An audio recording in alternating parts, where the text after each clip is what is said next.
સંકીનો કળશ તોડવામાં આવે છે, શું કારણ રહ્યું? હર્ષદ ગોવિંદભાઈ પરમાર અમારા ઉમરેઠના આ વિધાનસભા ચૂંટણીના ઉમેદવાર છે. પાર્ટીની જે કામ કરવાની પદ્ધતિ છે એ પ્રમાણે 38 વર્ષના યુવા જેને પાર્ટીએ તક આપી છે.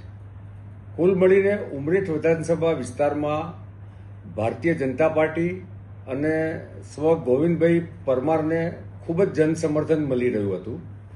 અને ગોવિંદભાઈ પરમારની એ વિધાનસભા વિસ્તારમાં જે કામગીરી છે એ કામગીરી સાથે સાથે ભારતીય જનતા પાર્ટીનું બૂથથી શરૂ કરીને મંડળથી શરૂ કરીને વિધાનસભા ક્ષેત્ર સુધીનું સંગઠન, એ સંગઠનની શક્તિ સાથે સાથે ટ્રિપલ એન્જિન સરકારની કામગીરી, આ બધાનો સરવાળો કરીને કુલ મળીને ક્યુમ્યુલેટિવ ઇફેક્ટ જેને આપણે કહીએ એ પ્રમાણે ગોવિંદભાઈ પરમારને જે ગઈ વખતે 26,000 કરતાં વધારે લીડ મળી હતી એના કરતાં પણ વધારે લીડથી આગામી ચૂંટણીમાં ઉમરેઠની પ્રજાનું જનસમર્થન ભારતીય જનતા પાર્ટીને મળશે.